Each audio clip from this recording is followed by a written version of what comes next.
This jar is older than your car, and it can feed your family for the next 100 years. What you're looking at is an Amish potato starter, a living culture that some families have been feeding and passing down since before your grandparents were born. No expiration date, no preservatives, no grocery store, no electricity required. And the loaf of bread it produces? You can smell the crust from another room. When you break it open, that sound, it is the sound of something real. The loaf on the left costs $4.79 and will be covered in mold in 5 days. The starter on the right costs almost nothing to make, and it does not die. It only gets stronger every day, every batch, it grows. Before we begin, if what you're about to learn today speaks to you, I want you to know that this tutorial is part of a much larger body of work. The Amish Kitchen Secrets Complete Bundle, 2 volumes, 100 tested recipes, and 45 traditional food preservation methods, is available right now as an instant digital download for just $34. That's 300 years of Amish kitchen wisdom, organized and printable, yours in 60 seconds. Vol. I gives you the recipes: breads, soups, stews, preserves, the famous church peanut butter. Volden 2 gives you the pantry system: canning, fermenting, salt curing, root cellaring, grain storage for 25 years or more.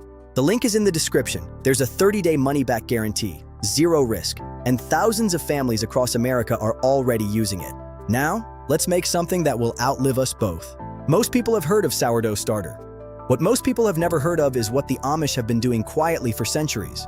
A potato-based starter that is faster to establish, more forgiving, more resilient, and produces a loaf with a depth of flavor that commercial yeast simply cannot replicate. Here is the difference you need to understand. Commercial yeast, the packet in your grocery store, is a single strain of Saccharomyces cerevisiae. It is predictable, it is fast, and it produces a bread that is fine, just fine. An Amish potato starter is a living ecosystem.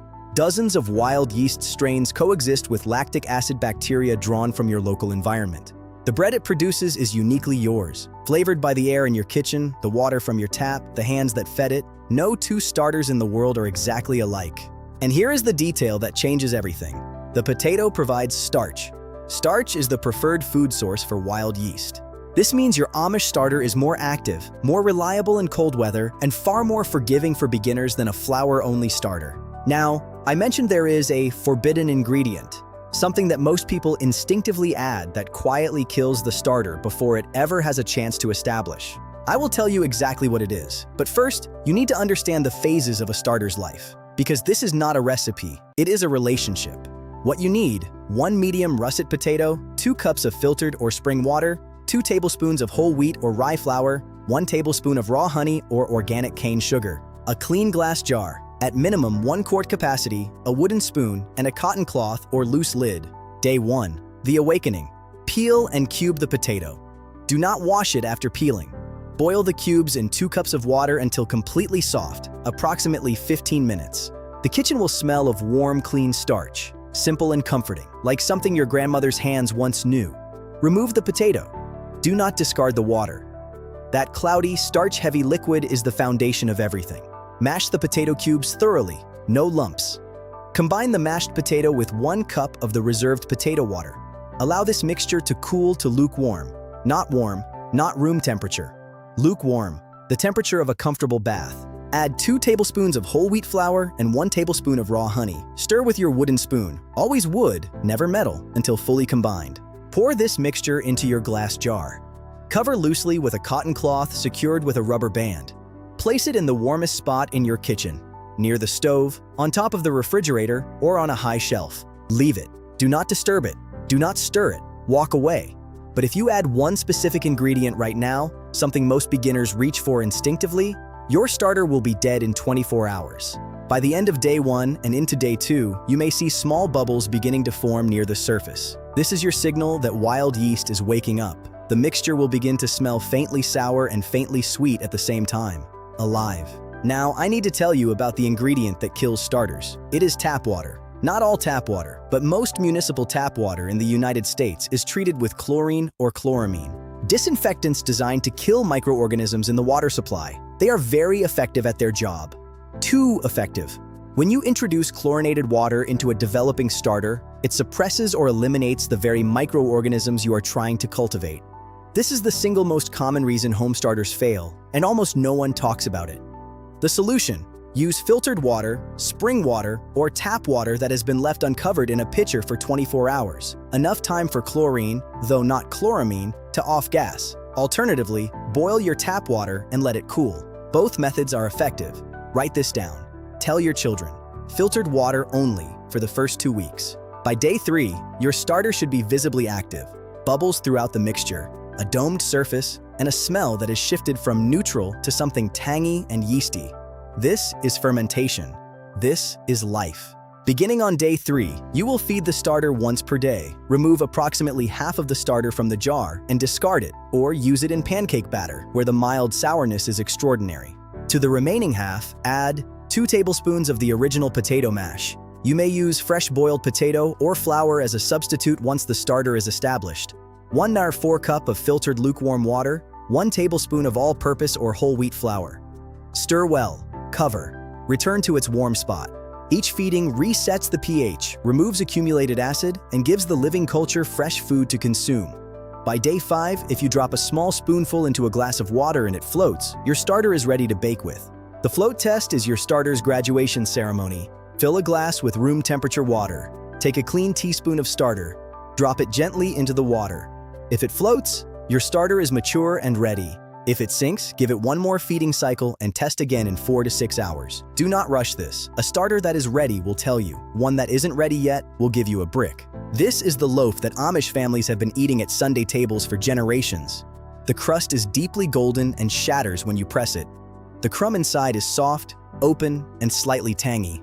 The smell when it comes out of the oven will reach every room in your house. Ingredients: 1 cup of active Amish potato starter, 3 cups of all-purpose flour, 1 cup of filtered lukewarm water, 1.5 teaspoons of sea salt, 1 tablespoon of raw honey, and 1 tablespoon of lard or butter. In a large bowl, combine the starter, water, and honey. Stir until the starter has fully dissolved. Add the flour and salt. Mix until a shaggy dough forms. Turn the dough onto a lightly floured surface and knead for 8 to 10 minutes until smooth and elastic. The dough should be tacky but not sticky. It should pull cleanly from your hands with a slight resistance. Form into a ball. Place it in a lightly greased bowl, cover with a damp cloth, and leave it at room temperature to rise for 6 to 8 hours minimum. When the dough has doubled in size, gently turn it out. Shape it. Do not punch it down aggressively. Fold it over itself 3 times and form it into a round or oval loaf. When the oven is fully hot, score the top of the loaf with a sharp knife. 1 deep slash down the center. The score allows the loaf to expand properly and gives the crust its characteristic split. Lower the loaf into the preheated Dutch oven. Cover with the lid. Bake for 20 minutes covered. Then remove the lid and bake for an additional 25 minutes. Remove the loaf and place it on a wire rack. Wait 45 minutes before cutting. If you cut early, the crumb will be gummy. When you finally press the blade through that crust, it is the sound of something real.